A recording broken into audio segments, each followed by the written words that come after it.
Bonsoir à tous, salam alaikum.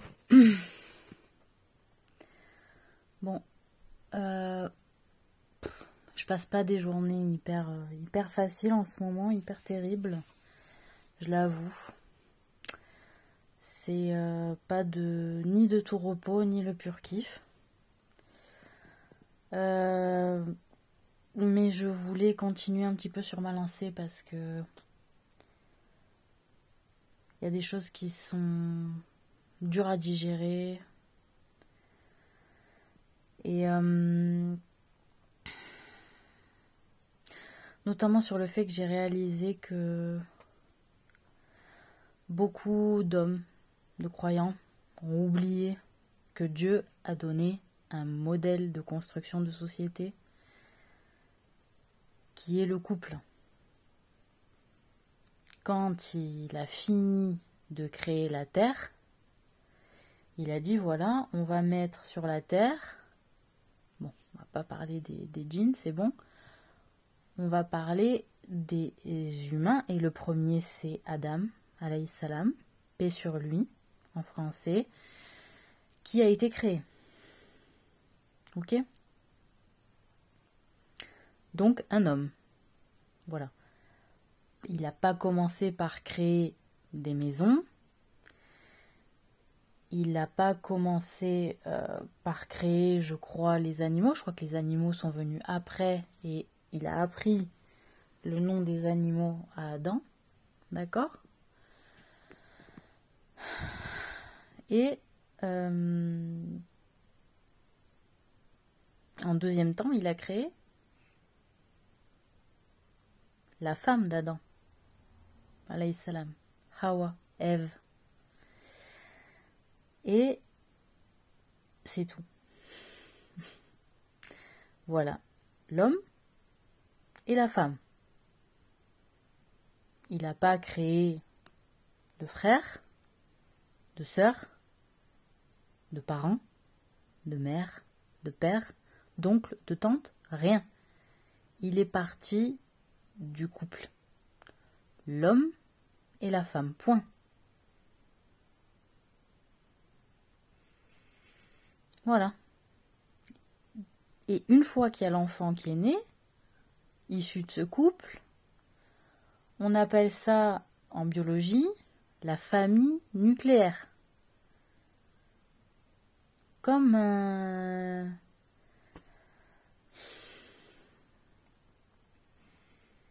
la bombe atomique qui est basée sur l'énergie nucléaire. Et ben, la famille, c'est une énergie nucléaire en fait. Voilà. La famille, c'est une bombe atomique pour le monde. Et si on ne veille pas au bien-être de chaque membre de cette bombe, ok ? Si on n'y veille pas, eh ben,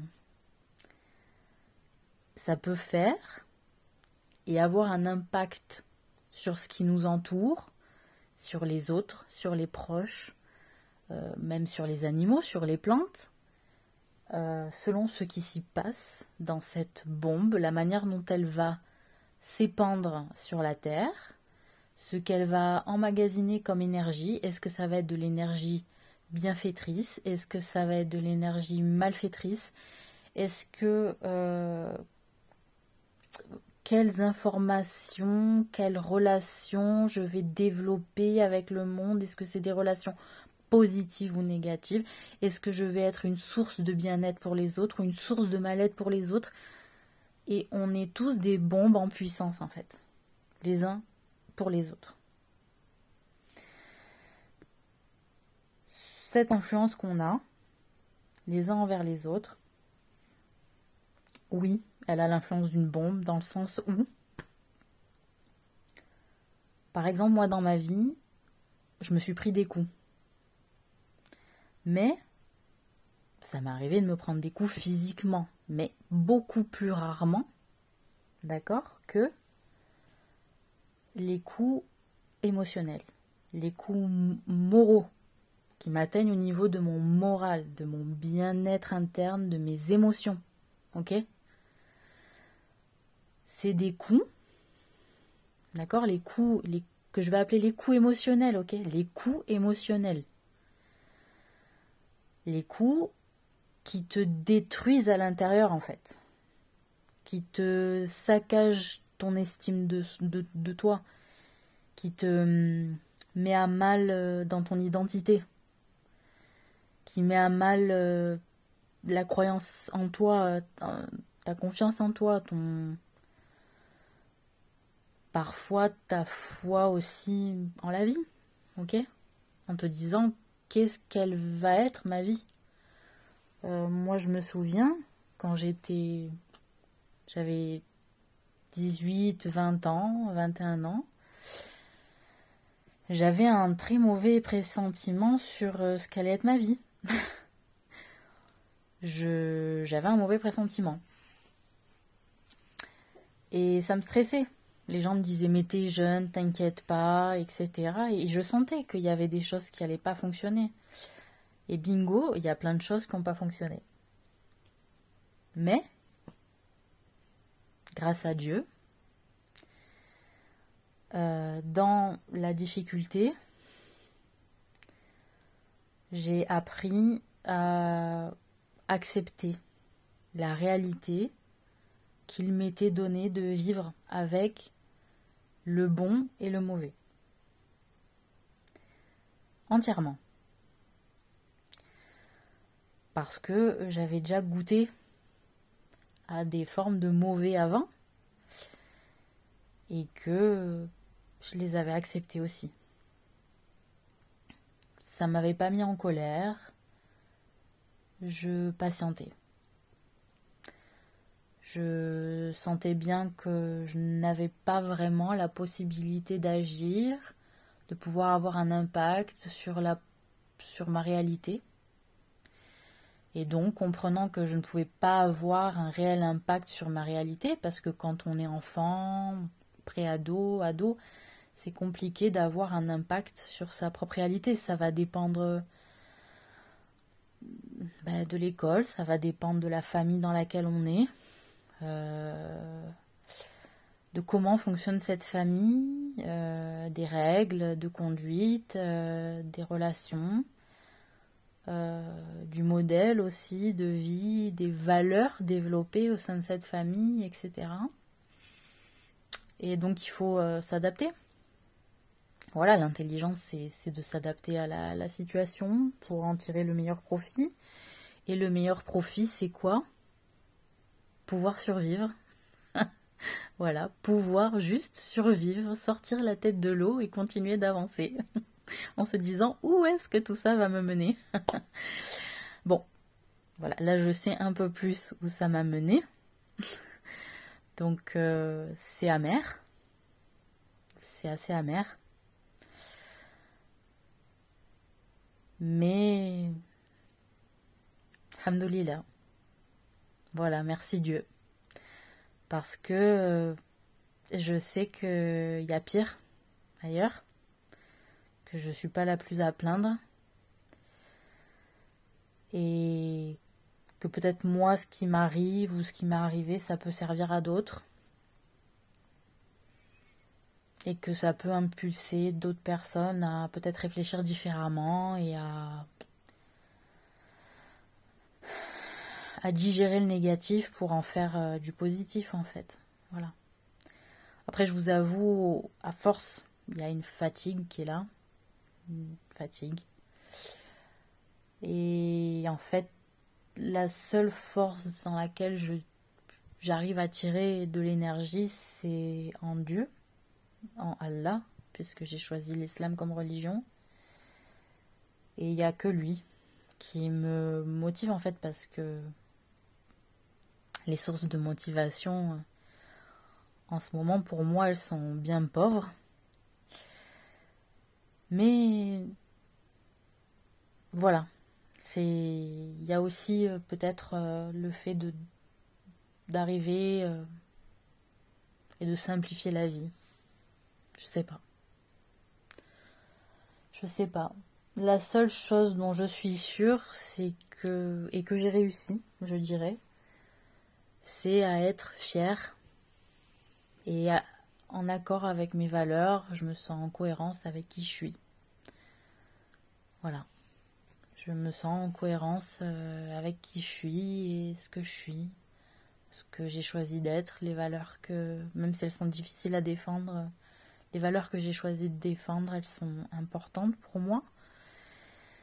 Et, et alors oui, elles sont pas valorisées malheureusement dans notre société. Elles ne font pas sens pour beaucoup de monde parce qu'il n'y a pas vraiment de résultat vu que les 3/4 des gens n'ont pas choisi de vivre en fonction des valeurs que j'ai choisies, malheureusement. Sûrement dans d'autres pays plus. Peut-être qu'il faudra que je pense à partir dans un autre pays, je ne sais pas.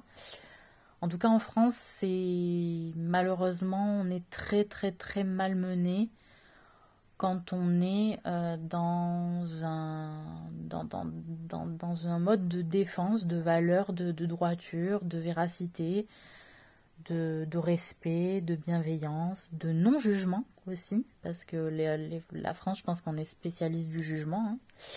On a besoin de juger, de décortiquer, de dire non mais ça c'est mieux, non mais ça se fait plus, oui mais si tu fais ça il faut le faire comme ça. Enfin bon, à un moment donné, on fait un petit peu trop de broderie et de dentelle du XVIIe siècle avec la forme.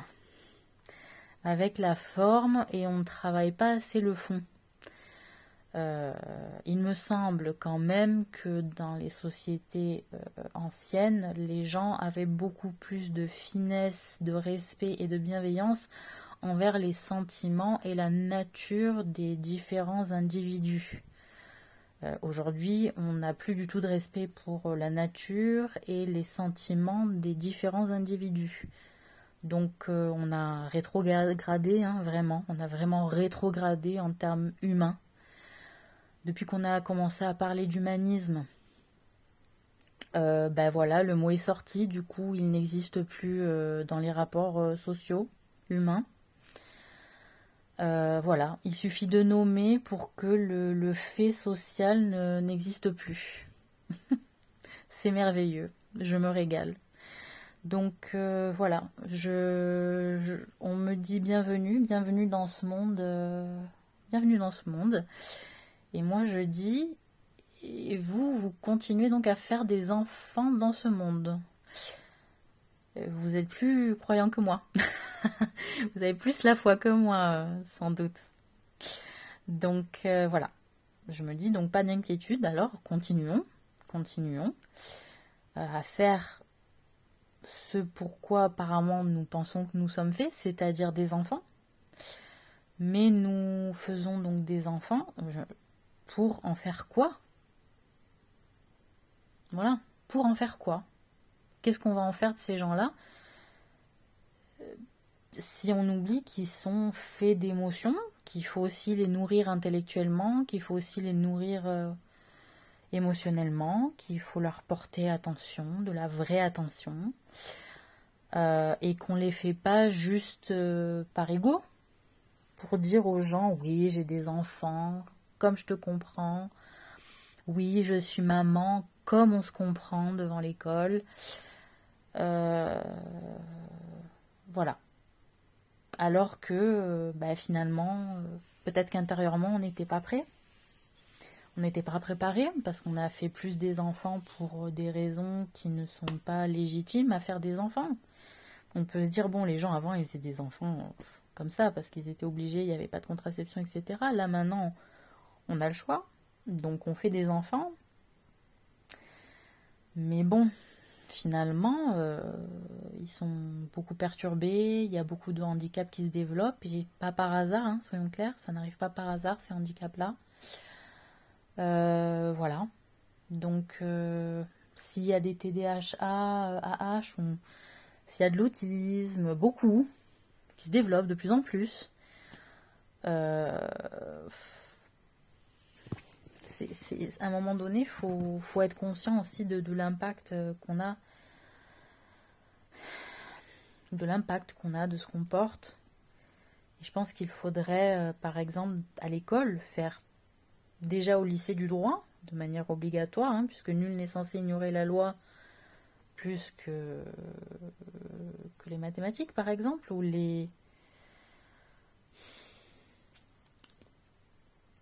la physique. C'est pas nul n'est censé ignorer la physique, c'est nul n'est censé ignorer la loi. Donc, pourquoi on ferait pas 2 heures par semaine de droit à partir de la seconde, par exemple? Et pourquoi on ferait pas 2 heures de sciences en psychologie à partir de la seconde, 2 heures par semaine? Parce qu'à un moment donné, l'humain est fait de psychologie, en fait. Voilà. C'est la psyché, c'est quoi déjà le mot? C'est relatif à l'âme, il me semble. Donc, bon, à un moment donné, on nie la part de psyché de l'humain, qui est quand même quelque chose qui fait partie de notre nature, donc quelque chose au niveau de la santé publique, dont on ne prend pas soin. On ne prend pas soin de la nature humaine propre à l'homme, qui est la psyché, en fait. Voilà.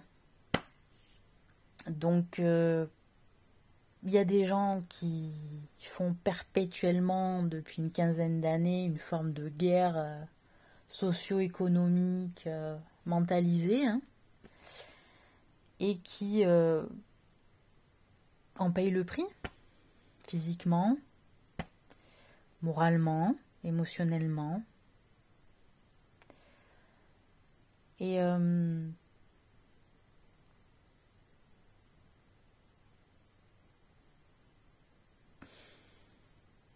ils n'ont même pas de possibilité de pouvoir être pris en charge correctement. Le burn-out n'est pas reconnu au niveau du droit du travail. Voilà. C'est des infirmières qui ont fait des burn-out après la période du Covid, qui ont dû rester je sais pas combien de temps en hôpital psy. Il y en a eu plein. Hein. Il y en a eu. Donc, bon. C'est bien gentil, mais socialement, non, on n'est pas bien.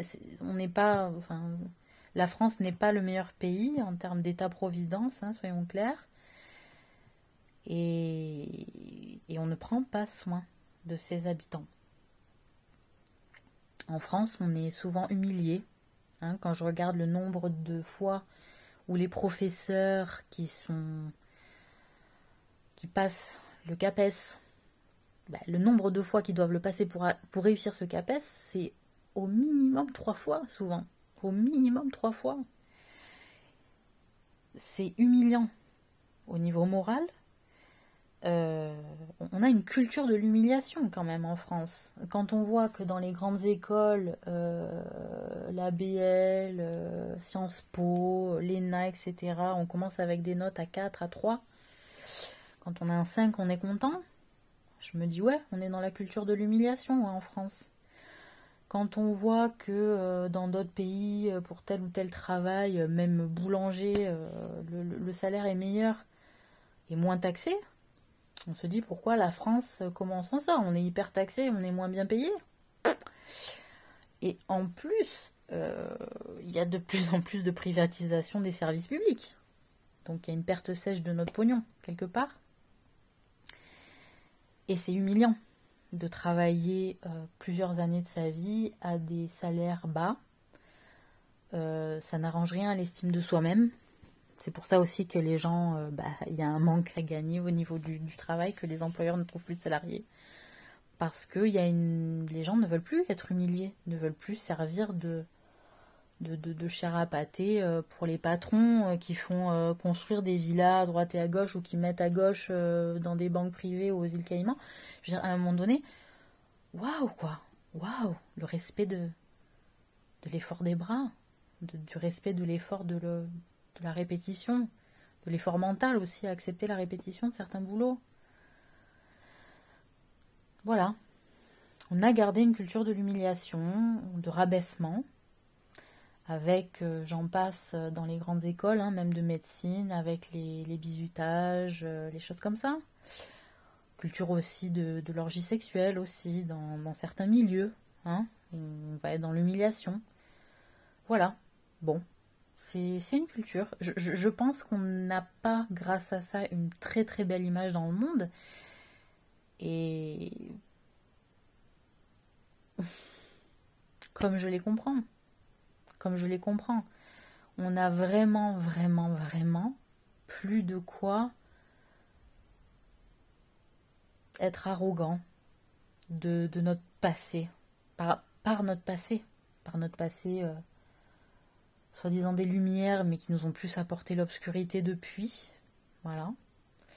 Je pense que c'était le dernier chandelier qu'ils ont éclairé hein, au XVIIIe siècle. Hein. Après, il n'y avait plus de feu, plus de cheminée.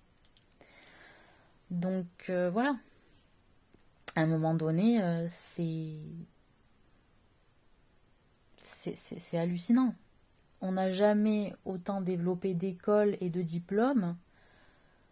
Et pourtant, les livres sont tellement moins qualitatifs que les anciens. Et pourtant, les anciens passaient juste leur temps dans des maisons avec une grande bibliothèque, des grands auteurs, beaucoup de livres et un percepteur qui passait de temps en temps. Une personne référente, avec beaucoup de livres. Maintenant, on a 15 000 personnes référentes et plus personne ne lit pratiquement. Donc oui, on peut se demander une baisse de la culture. On a fait de l'emploi avec l'instruction. Et pour autant, on n'a jamais autant été moins instruit. Voilà, c'est le rapport de force entre le bien et le mal, la science du taoïsme, le yin et le yang. On va pousser dans un sens et puis il va quand même en rester une petite noix de mauvais qui peut se développer dans un autre sens et vice-versa, la petite noix change de couleur et de côté. Donc malheureusement, on est dans un monde qui se déconstruit, avec un autre monde qui se construit, c'est-à-dire l'intelligence artificielle. Hein. Moi, je parle en français, donc je dis IA, je dis pas AI. Et